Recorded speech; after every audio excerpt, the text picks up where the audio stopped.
अस्सलाम वालेकुम दोस्तों, इनसाइड बाय मौज़म फ़खर में खुश आमदीद। Imran Khan is PTI and PTI is Imran Khan. Pervez Khattak episode मंजर आम पर आने के बाद पीटीआई के ऑफिशियल ट्विटर अकाउंट्स पर पीटीआई के बहुत करीबी और इमरान खान साहब के बहुत ज़्यादा करीबी समझे जाने वाली शख्सियात की तरफ से इस किस्म के ट्वीट मैसेजेस सामने आ रहे हैं, जिसका मतलब यह है कि पीटीआई की सफ़ों के अंदर सब अच्छा नहीं है। और परवेज़ खटक साहब के अचानक मंजर आम पर आने के बाद ये वाले सवालात भी उठना शुरू हो गए कि क्या कोई नया फार्मूला ही मंजर आम पर तो नहीं आ गया, क्योंकि अचानक एक इजलास से पहले परवेज़ खटक साहब आते हैं और आकर धुआंधार तकरीर फरमा के और सिगरेट पीने के लिए बाहर चले जाते हैं और बाकी तमाम पीटीआई के अरकान और इत्तेहादी जमातें शशदा रह जाते हैं कि भाई ये हुआ क्या। और इस हुआ क्या के पीछे ही एक कहानी छुपी हुई है जो आहिस्ता आहिस्ता अनलीश हो रही है। और ये पता चल रहा है कि कोई एक और फार्मूला तरीके अदम एतमाद की जगह पर तरीके अदम एतमाद के साथ, या उसको समझ लेंगे तहरीक अदम एतमाद का एक प्लान बी भी तैयार किया जा रहा है, और वो परवेज़ खटक साहब के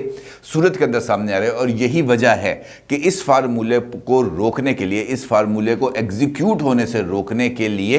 ये वाले जो ट्रेंड्स हैं ये चलाए जा रहे हैं कि Imran Khan is PTI and PTI is Imran Khan. ये क्या सूरत हाल है परवेज़ खटक साहब, फार्मूला क्या है, इसकी निशानदेही किसने की, कब की और क्यों की, और परवेज़ खटक साहब के इस तकरीर से पहले और कौन कौन से मामला थे जो इमरान खान साहब के साथ उनके ज़ेरे बहस आए इस इजलास से पहले होने वाली एक मुलाकात के अंदर। और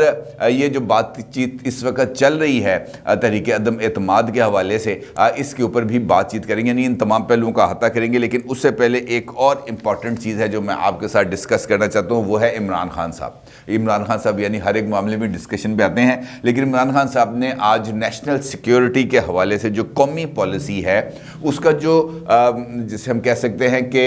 अनक्लासिफाइड हिस्सा,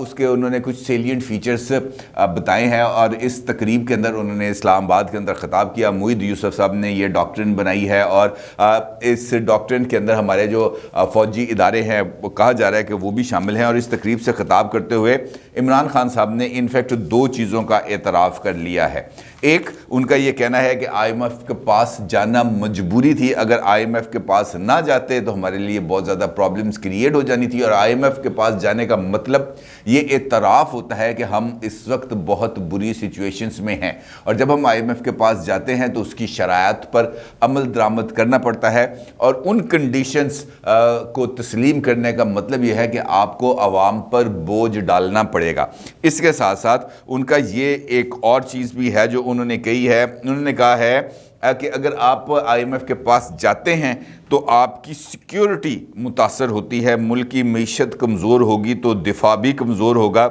मईशत में कभी ये नहीं समझा गया कि हमें ख़ुद को कैसे महफूज करना है। हमारी ग्रोथ रेट ऊपर जाती है तो करंट अकाउंट खसारा नीचे आता है। अब ये जो सिक्योरिटी वाली बात की है ये अपने अंदर बहुत ज़्यादा ख़तरनाक है, क्योंकि अब मेरे पास एक साइट, एक अखबार की वेबसाइट के ऊपर मौजूद इस ख़बर का एक टेक्स्ट पड़ा है मेरे सामने, जो कल प्राइम मिनिस्टर की जो पार्लियामेंट्री पार्टी की मीटिंग थी जिसके अंदर परवेज़ खटक साहब वाला आउटब्रस्ट हुआ था, उसी इजलास के अंदर की ये एक कार्रवाई की रिपोर्टिंग हुई है। और इस रिपोर्ट के अंदर जो हाईलाइट है वो आप देख सकते हैं, लिखा हुआ कि रुकने असम्बली नूर आलम के भी वज़ीर आज़म से सवालात। अच्छा, इसमें जो सवाल है नूर आलम साहब का और जवाब है, इनफैक्ट इसी के अंदर वो कंट्राडिक्शन है जिसको मैं आपके सामने पेश करना चाह रहा हूँ। वज़ीर आज़म की ज़ेर सदारत इजलास में रुकन असम्बली नूर आलम ने भी सवालात किए। उन्होंने वज़ीर आज़म से पूछा, क्या स्टेट बैंक की खुद मुख्तारी से सलामती इदारे तो मुतासर नहीं होंगे? क्या हम सलामती इदारों के अकाउंट्स की तफसीलात भी IMF को फराहम करने के पाबंद होंगे? ये सवाल पूछा नूर आलम साहब ने कल होने वाली जो उनकी पार्लियामेंट्री पार्टी की मीटिंग थी उसके अंदर, और प्राइम मिनिस्टर ने इसका जवाब दिया। प्राइम मिनिस्टर ने ऑन रिकॉर्ड ये जवाब दिया कि मैं वाज़ेह करना चाहता हूँ कि मुल्की मफाद पर कोई समझौता नहीं होगा, सलामती इदारों का तहफ़्फ़ुज़ हर सूरत में यकीनी बनाया जाएगा, और ये पहली तरजीह है कि हम अपने इदारों की सिक्योरिटी को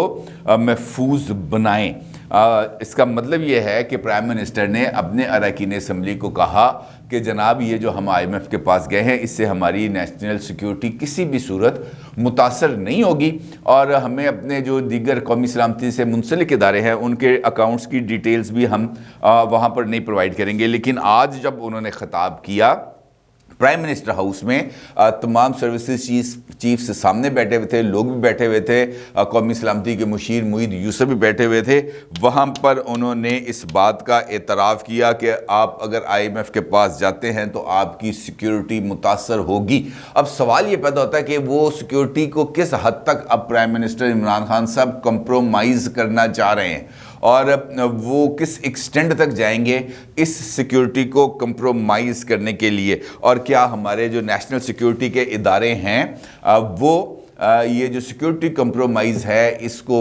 उस पर वो ख़ुद भी कंप्रोमाइज़ उन्होंने कर लिया या नहीं। बड़ी एक अजीबो गरीब सी सिचुएशन डेवलप हो गई है गुज़िश्ता 24 घंटे के अंदर, क्योंकि एक जानिब जो नेशनल असम्बली का जो पॉलिटिकल फ्रंट है उसके ऊपर भी बहुत तेज़ी के साथ डेवलपमेंट हो रही हैं, और दूसरा ये जो नेशनल सिक्योरिटी का मामला IMF के हवाले से है और स्टेट बैंक के बिल के हवाले से है, ये भी अपने अंदर बहुत ज़्यादा सवालात रखता है। अब ये जो आपको याद है कि इंडिया के एक जर्नलिस्ट हैं शेखर गुप्ता साहब,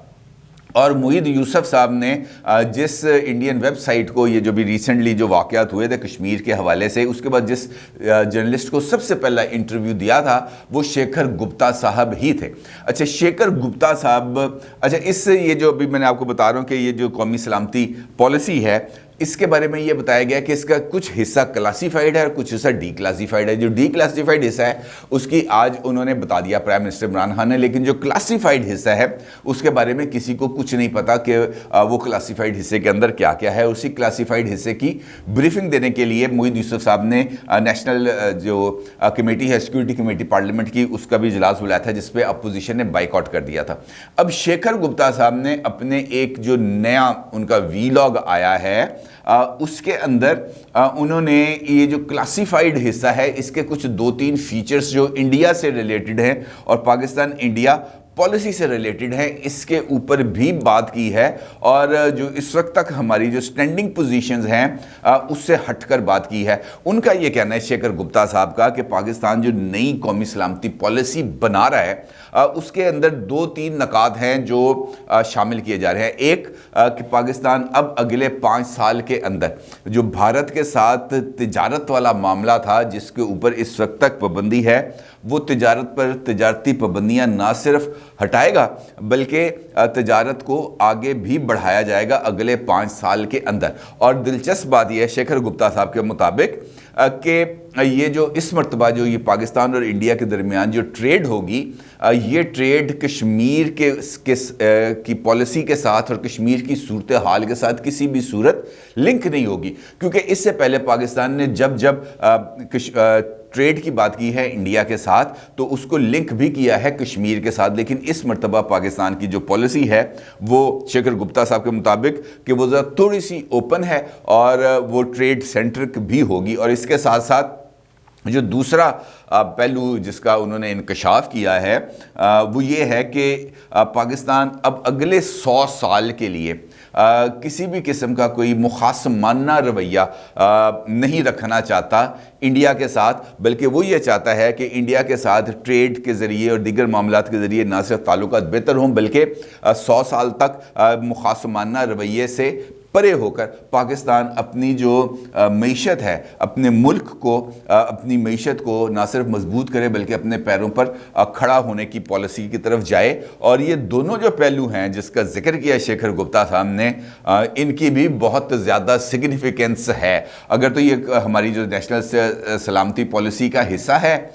तब भी इसकी वजाहत ज़रूरी है कि हमारी पॉलिसी के अंदर बिल्कुल वैसे ही शिफ्ट आया है जैसे मुशर्रफ साहब लेके आए थे कि पहले तालिबान हमारे दोस्त थे, फिर तालिबान हमारे दुश्मन हो गए, फिर हमने अमेरिका के साथ मिलकर वहाँ पर अटैक्स भी किए। और अब हमारे जो हमने जो एक अपनी सिक्योरिटी डॉक्ट्रिन बनाई हुई थी इंडिया के हवाले से, अब हम उस पॉलिसी के ऊपर भी अगर शिफ्ट लेके आ रहे हैं तो यही अच्छी बात है। मैं इसमें ये नहीं कह रहा कि इसमें कोई बुराई है, लेकिन इसके वो खुफिया रखने की बजाय बेहतर ये था कि पार्लियामेंट के अंदर इस पर बात की जाए। बेशक आप इन कैमरा इजलास बुलाएं, खुफिया मुज़ाकरात करें, लेकिन जो चीज़ें हैं उनको एक स्टेट पॉलिसी के तौर पर सामने आना चाहिए ताकि उसके अंदर किसी किस्म की डिविएशन ना हो। कुछ इस किस्म की चीज़ें चल रही हैं जिसकी अभी तक मुझे क्लैरिटी नहीं आ रही। और फिर जो मैंने आपको बताया कि हमारा पॉलिटिकल फ्रंट है, हमारा पार्लियामेंट्री फ्रंट है, ہمارا اکنامک فرنٹ ہے، ہر ایک جگہ پر کچھ تیزی کے ساتھ حیرت انگیز ڈیولپمنٹس ہو رہی ہیں اور ان ڈیولپمنٹس پر ہمیں نظر رکھنے کی ضرورت ہے۔ جس طریقے سے کل نیشنل اسمبلی میں ہوا جو یہ پرویز خٹک فارمولہ جس کا میں نے آپ کے ساتھ گفتگو کے آغاز میں ذکر کیا تھا، یہ انفیکٹ اس وقت بہت زیادہ ڈسکشن میں آ چکا ہے۔ اے آر وائی آپ کو معلوم ہے کہ ایک بڑا چینل ہے اور اس کے بارے میں یہ کہا جاتا ہے کہ یہ اسٹیبلشمنٹ کا انفیکٹ ایک ماؤتھ پیس چینل ہے اور بنیادی طور پر جو پالیسیز ہیں وہ وہیں سے ڈرائیو کرتے ہیں۔ اب ان کا ایک ٹاک شو ہے، وہ ٹاک شو کو جو کرتے ہیں شخصیت، ان کے بارے میں بھی یہ کہا جاتا ہے کہ وہ بھی ماؤتھ پیس ہیں، ارشد شریف صاحب، اور ان کا جو شو ہے ان کا نام ہے پاور پلے۔ اب اس شو کے اندر ہونے والی ایک چھوٹا سا جو ایک کلپ ہے 2 منٹ 20 سیکنڈ کا، اس کا جو لنک ہے میں ڈسکرپشن میں بھی رکھ رہا ہوں تاکہ آپ کو اس بارے میں اندازہ ہو، وہ آپ خود بھی وہ سن سکتے ہیں۔ اچھا، اس کلپ کے اندر حسن ایوب صاحب ہیں جو اے آر وائی کے کورسپونڈنٹ ہیں، ان کے ساتھ ارشد شریف صاحب کی گفتگو آپ اپنی سکرین پہ دیکھ سکتے ہیں۔ اچھا، اس گفتگو کے اندر جو ارشد شریف صاحب ہیں وہ حسن ایوب صاحب سے پوچھتے ہیں کہ بھائی یہ کیا ہو رہا ہے، یہ کوئی پلان بی سی ڈی تو نہیں آ گیا؟ کیونکہ پہلا پلان تو یہ ہے کہ جناب تحریک عدم اعتماد آئے گی، پلان بی ہے کہ لانگ مارچ ہوگا اور اس کے بعد کوئی دباؤ بڑھایا جائے گا نئے الیکشنز کے لیے۔ تو حسن ایوب صاحب ان کو یہ رپلائی کرتے ہیں کہ بھائی یہ پلان اے، یہ پلان سی یا پلان ڈی نہیں ہے، بلکہ یہ جینون پلان بی ہے۔ انہوں نے کہا جی اچھا پلان بی وہ کیسے؟ تو انہوں نے کہا جی پلان اے ہے تحریک عدم اعتماد کا کہ اپوزیشن کو یہ موقع دیا جائے گا کہ وہ اپنی اکثریت ثابت کریں نیشنل اسمبلی میں اور عمران خان صاحب کے خلاف تحریک عدم اعتماد کو کامیاب کرائیں، جبکہ جو پلان بی ہے وہ بالکل ایک ایسی صورتحال ہوگی جہاں پر پرویز خٹک صاحب کو سامنے لایا جائے گا اور پرویز خٹک صاحب اپنی پی ٹی آئی کے اندر رہتے ہوئے اپنی جو ایک نئی پارلیمنٹری پارٹی ہے وہ بنائیں گے اور وہ پارلیمانی پارٹی اکثریت میں آ جائے گی، جبکہ تاکہ ان کے اوپر ڈیفیکشن کے جو لاز ہیں وہ نہ لگ سکیں، اور پرویز خٹک صاحب کو تقریباً 70 سے 80 اراکین قومی اسمبلی کی حمایت حاصل ہوگی اور وہ عمران خان صاحب کو سائیڈ پہ کرتے ہوئے خود وزارت عظمیٰ سنبھال بھی لیں گے اور اس کے بعد معاملات آگے چلیں گے۔ یہ ان کا کہنا ہے کہ یہ ہے پلان بی۔ اب دیکھنا یہ ہے، سوال یہ پیدا ہوتا ہے کہ کیا پرویز خٹک صاحب واقعتاً ہی اس پوزیشن پر آ چکے ہیں کہ وہ